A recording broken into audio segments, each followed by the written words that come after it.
Welcome to This Dementia Life, created by Dementia Action Alliance. Our website is daanow.org. I'm your proud host, Chuck McClatchey, and I live my dementia life with Alzheimer's disease. During this Dementia Life podcast, we will have conversations with inspiring people living with dementia and amazing people who care for us. My guest today, this is a first for This Dementia Life. I have three people, and I've had the honor of working with these three people for quite a while now. And we have, through the Dementia Friendly Nevada, we have Dementia Conversations. And I like to present Jennifer Carson, who is kind of the director of Dementia Friendly Nevada and the person responsible for dementia discussions. Jennifer, go ahead and kind of introduce yourself and kind of explain what inspired you to take this avenue. Well, thank you, Chuck. Thank you for having us on your podcast. So yeah, like you said, Chuck, I am very honored to serve as the director of the Dementia Friendly Nevada effort, where I get to support urban, rural, and tribal communities in really transforming the culture of care and support, and hopefully opening opportunities for people to live well with dementia in the state of Nevada. I'm on faculty at the University of Nevada, Reno, where I have a program called the Dementia Engagement Education and Research Program. And so Dementia Friendly Nevada is one of the programs under the umbrella of the DEAR program, is what we call it for short.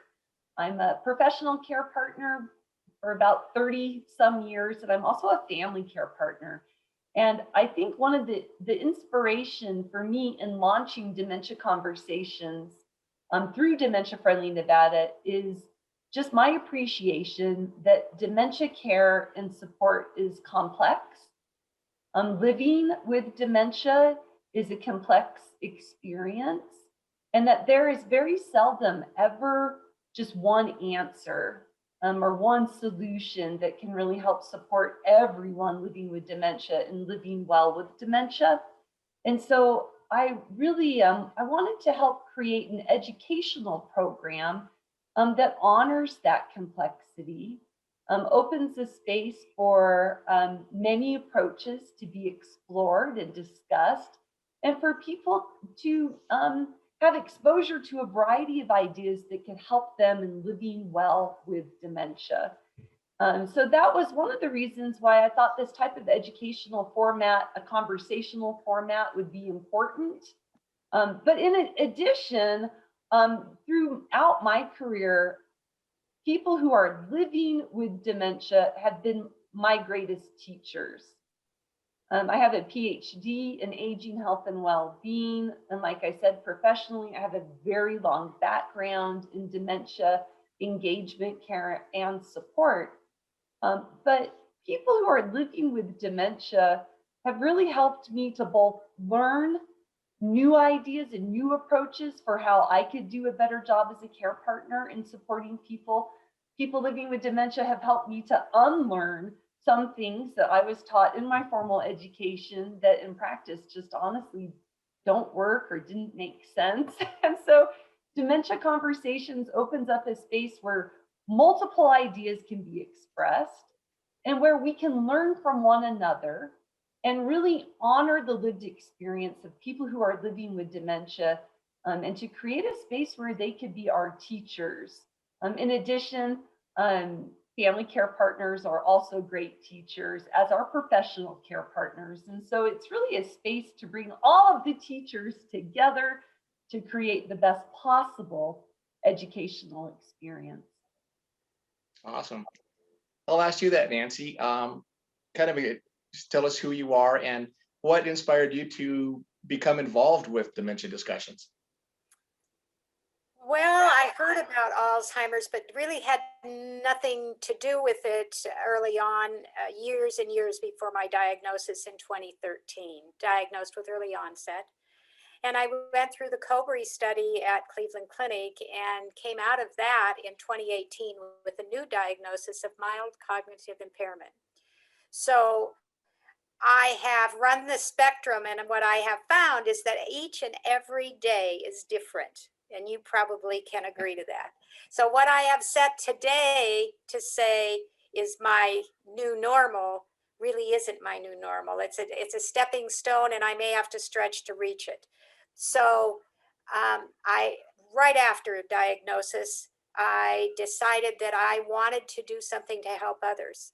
And that is what has just catapulted me to where I am today, and having an invite from you guys. And I'm so grateful to be involved in this, because there isn't a time that I and Kat have our dementia conversations with others that we don't walk away saying, wow, what have we learned today? And where can you go and do that? And I'm glad that you're making a difference between a support group and what we do, because conversation between friends, new friends, is so much more important, I think, than a support group.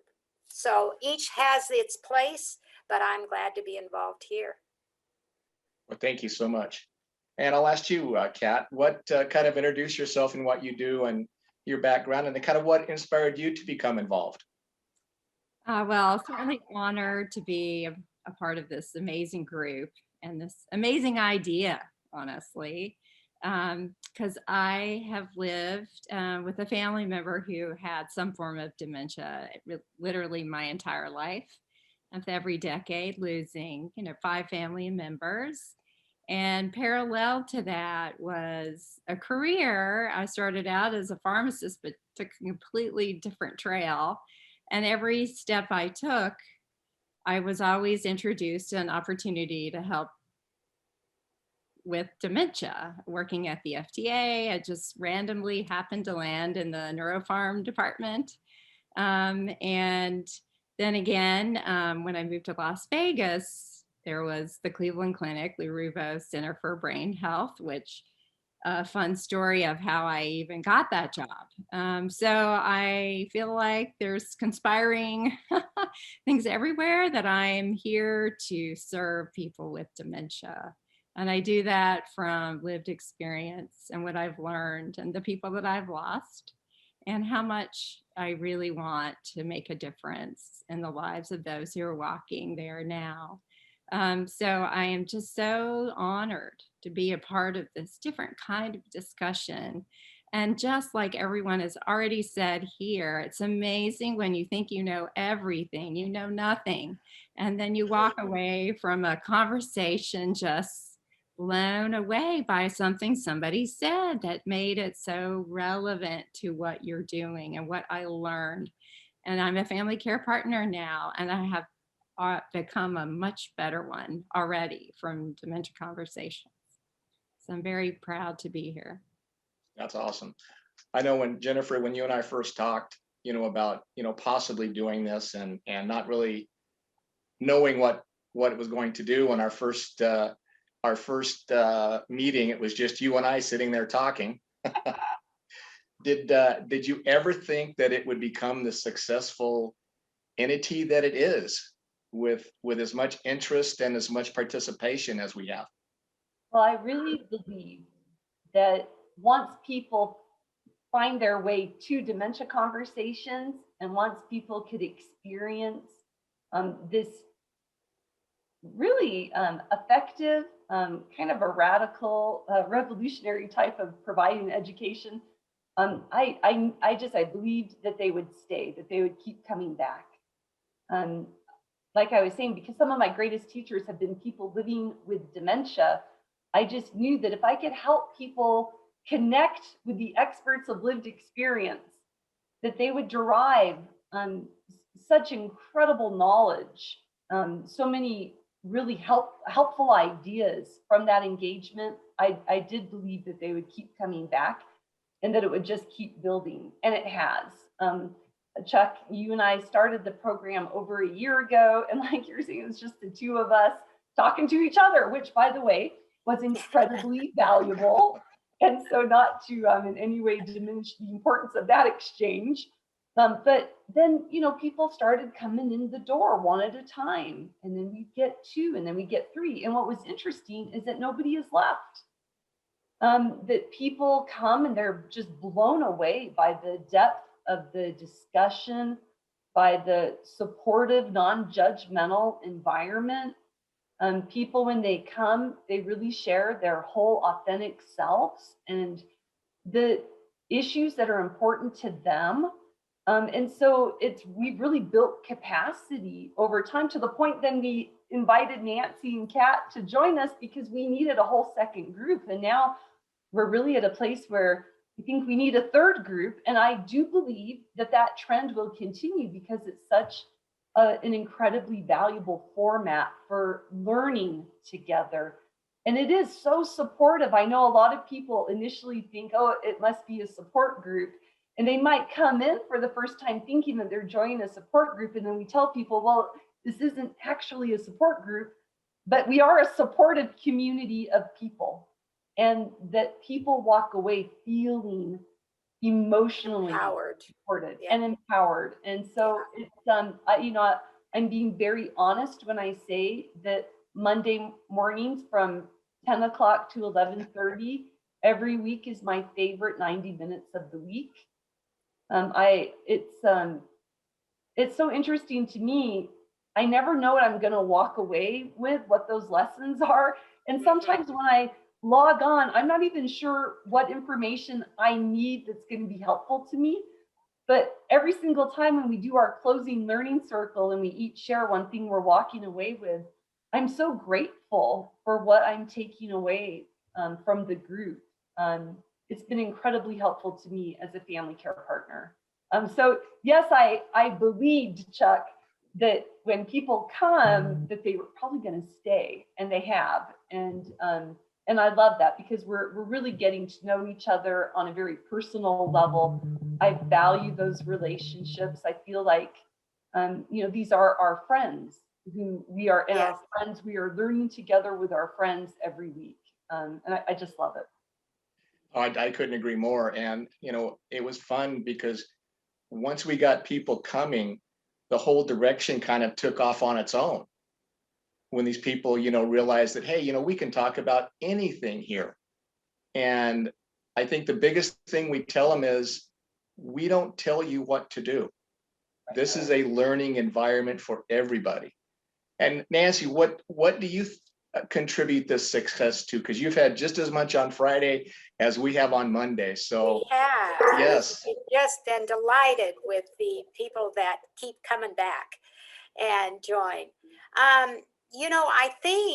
I think it is about that it's not like someone's standing at the front of the class and you open your book kind of thing. It is really, one time you can come in, it'll be about having someone there that is answering all the questions for this one person that has come and is truly, wanting some answers. And by that person getting the answers, everybody in the group is really treasured with new knowledge of how to. And we all do so much better when it's gently explained and you see both sides. I've said from the beginning of my diagnosis is that there's a book out there called Something About the Hole in the Sidewalk, and it's an empowering book. And when you find yourself falling in holes, forgetting a lot, or doing things over and over again, if you hear other people talk about that, soon you're not going down that same street and falling in the hole, right? And so it just sort of has turned into that for us, enlightening in all directions. And the learning circle, I think, is key because it really does hone in for each individual. What is it that you got? So it's not like you walk away and you've heard all these things. It's you've walked away and you have named the benefit to you. It's kudos to you, Jennifer. It's a wonderful system. I agree. I think one of the biggest kind of surprises, and it's a pleasant surprise, is we have people talking about things that probably are their worst moments. We've had people talking about yelling at their families, doing this and doing that. And when you can talk to people about that are not judgmental, that are saying, yes, that happens to me too. I think it really puts everything that we go through with dementia, because every person is different, but it's okay. You know, we all have that. And Kat, I'll ask you, what do you kind of put the success for that, you know, that went from 1 to 2 and now possibly to 3? I I think it is that ability to be authentic in your sharing, right? It really feels safe.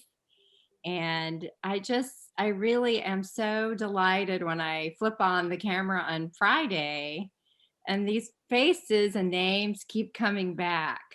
So it just, to me, is such great reward that we're all getting, you know, something really impactful from it.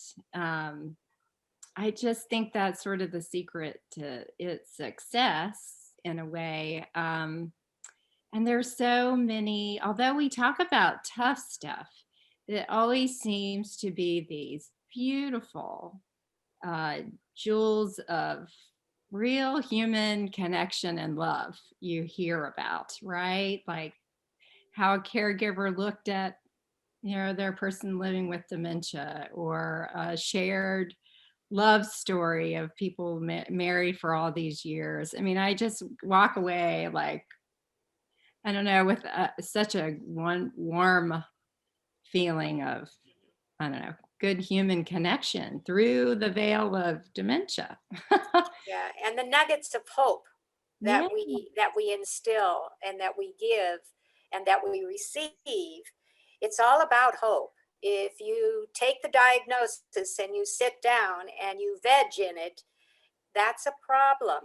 You need to question it, be inquisitive, go to a conversational group that can understand where you are and what you're wading through. It's you know, my first indoctrination was that once I got the diagnosis, the very next day or two, I woke up at 3 to 5 a.m. in the morning and words were just pelting to me from above. And it helped me to go to the core of who I am and read these words that were just coming to me. And I was writing them down and writing them down. And I think we all know things within that we don't give ourselves enough credit for. And so learning and being willing and open to learn is really important, and it's offered here within this group. Very much.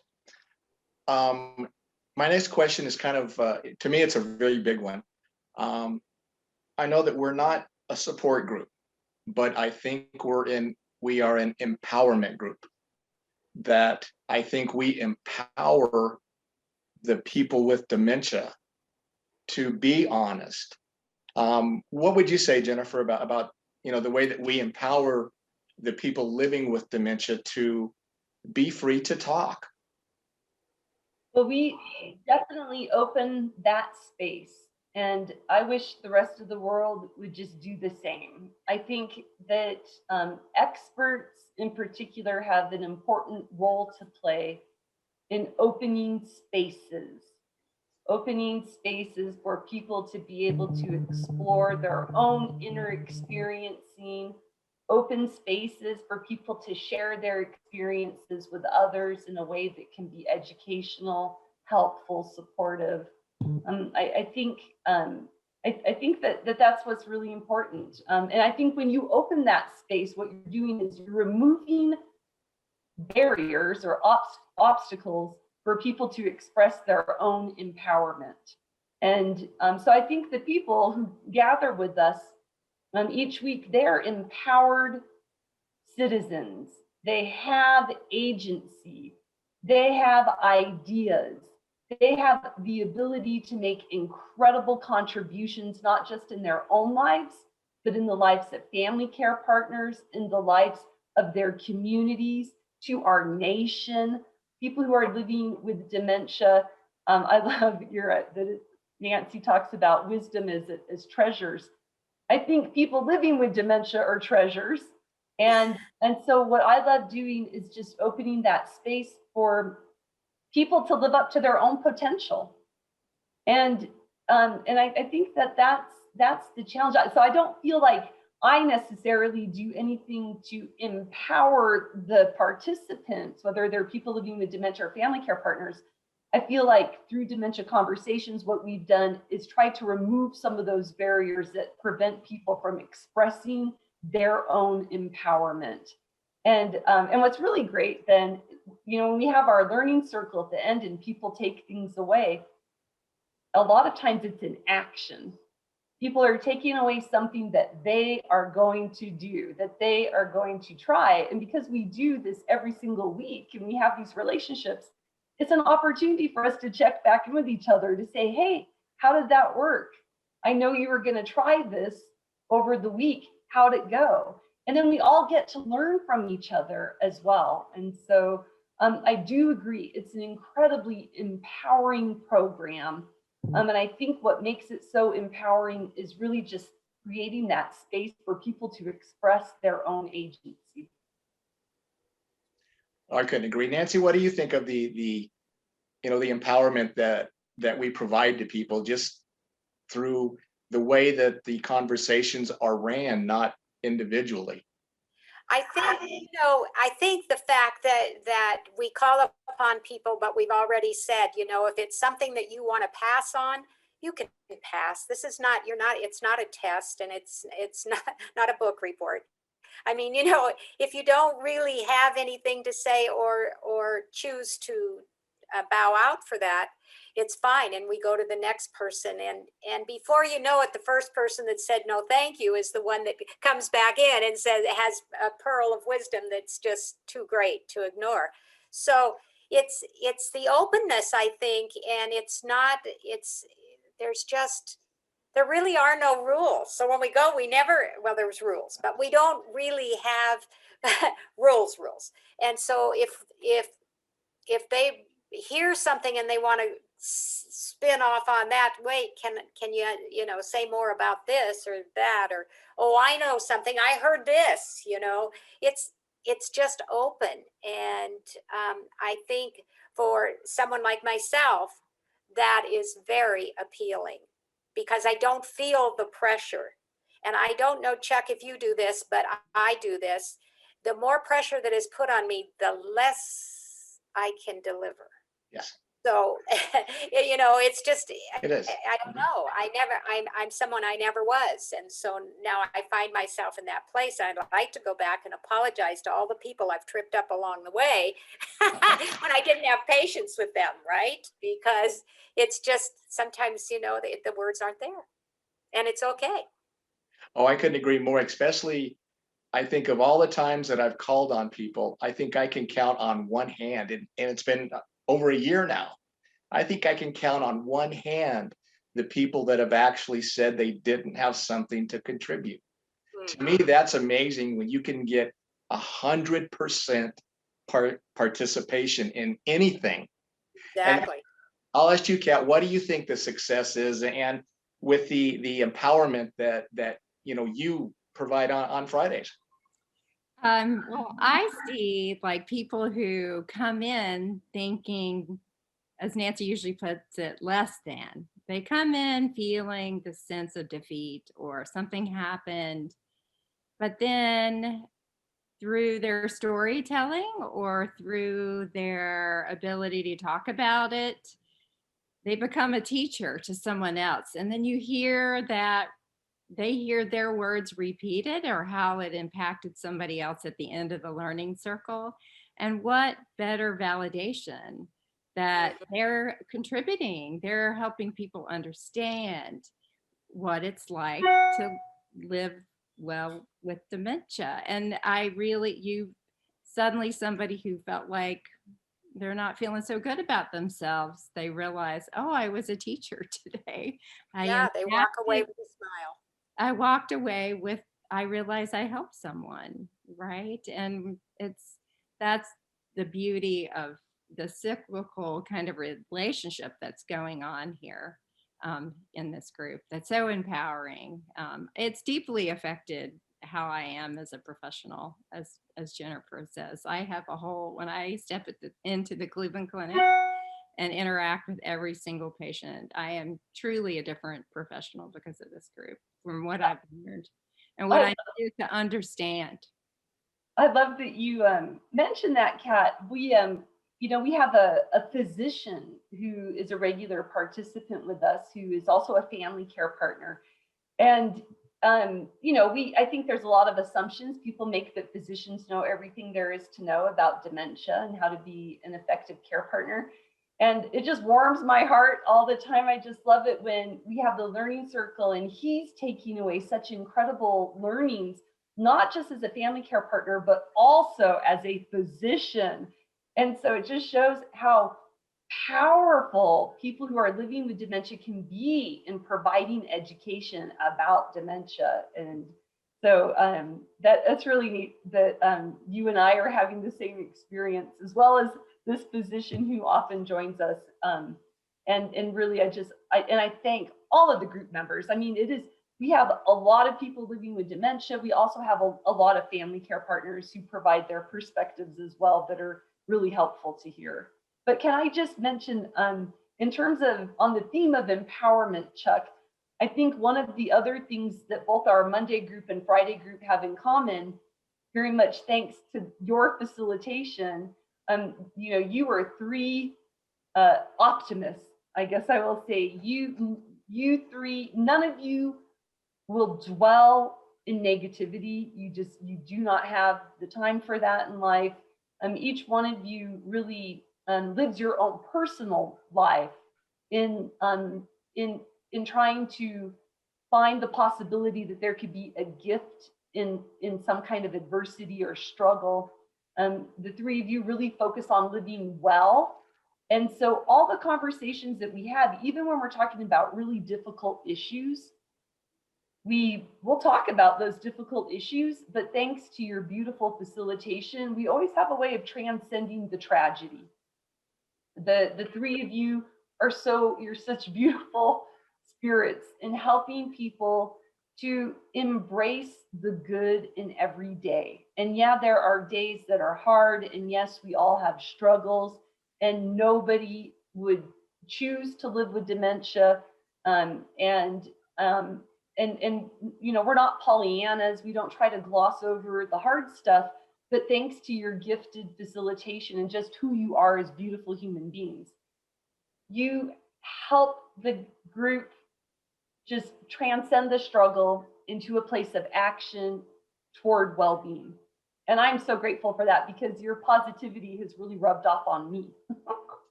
Okay, we're kind of coming up on time. So I do have one question that I want to bring out. And you just mentioned it, Jennifer. Why don't you explain, because actually when you first said we were going to have a learning circle, my immediate reaction when you said that was, uh-oh, how is that going to work? And kind of explain and how that impacts everybody now. It's amazing. Yeah, so by the way, so every time we get together, the content is usually chosen by the participants. We always say, what should we talk about today? And we, get our topics or questions for exploration kind of on the table. We say, okay, this is what we're going to talk about today. And then we have these incredible conversations. And then at about 15 minutes before the end, we have this learning circle where Chuck and Nancy ask each person, what is one thing that you are taking away from today's conversation that will be helpful to you? And people then have the opportunity to really make sense of the conversation in a way that is personally impactful, and to choose the lesson that they can apply and take action on. And so it's a really helpful way of closing the group. And what's really funny is that when we do the learning circle, I hear new things even as a part of the learning circle. So even the learning circle is educational, and I'm taking things away from the learning circle. Seldom is there ever just one takeaway for me. And it's really hard for me to try to whittle it down to, well, what's the one thing I'm going to say here, when I actually have a dozen takeaways. Sometimes I have 20 different takeaways. But I think that that's what helps makes this a very useful and practical program. It is incredibly practical the takeaways are, generally speaking, very, very practical. And nobody told anybody what they should do. Nobody gave anybody advice. We share our own experiences. We share from the heart. People make sense of it in their own way, and they find their own lesson. I couldn't agree more. I've been actually amazed by some of the things that people have said, and it's heartfelt. You know, I've heard words like, you know, the strength of the people here, the compassion of the people, you know, the resilience of people. So how would you explain it, Nancy? I think, I think it's a phenomenon. I think one person building on another person, and if you walk in doubting yourself and feeling diminished in some way, because I think there are times when I certainly feel diminished in some way by somebody who has said something and didn't mean it, or whatever it is, before I even get on into the dementia conversations. So I think that it's a community where the longer that you're talking, now we've been talking an hour and a half, right, in these conversations. So by the time the learning circle comes, we're really pretty familiar with each other, and have laughed and have spoken, and so it makes it an easy transition, and it makes it, they can put it under their arm and take it with them, and I think, and remember it, and I think that's the key. I agree. Kat, what would you say about our learning circle? Well, again, I agree with Jennifer. It's always so hard to narrow down one thing that you heard. I keep a little notes, and I have these asterisks about like 10 things somebody said. But it's fun. I'm always surprised. I love the surprise of it too, that somebody heard something from someone else that I didn't even think about, right? And they're like, oh, that's really good. That was so good. And I just love at the end, like, really, we always kind of go over. Nobody ever wants to leave. No. It's like we're clinging on to the goodness. And like, it's so funny how people That's are a good so thought. slow to get off. We're kind of like, oh, we don't want to go. And then it's beautiful that can, like, a lovely perfume in the air kind of carries you through your week, right? And then something else pops up that you heard again, and you really got it. Like, it gives me a real chance to marinate and then be ready for Friday. And then I'm very sad I've been missing Monday lately. So it's very, it can give you some wings. That's it. All right, we're kind of at the end, so I will kind of adjust my question. I always ask this to people right before we go. But people who watch this will, you know, if they're thinking of trying to start a conversation program, I'll start with you again, Jennifer. In fact, no, I'll save you for last. Kat, I'll start with you. What would you tell these people that think, well, maybe, you know, we would be able to do that?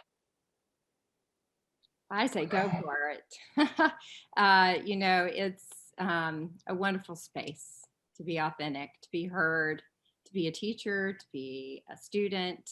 It just provides a wonderful forum for listening and caring, and the synergy of people coming together to make things better. Oh, I agree. How about you, Nancy? I'd say dip your toe in that water, walk through it, splash around a little bit. You're not going to hurt yourself. Face your fears. We're there. Join us. We'd love to have you. I would say the same thing. This has been probably one of the nicest things that I've ever been involved with, you know, and I still thank Jennifer, you know, for asking me to, and because I wanted to have a space that was safe, you know, that we could talk about anything, and that is exactly what happened. What would you tell people, Jennifer?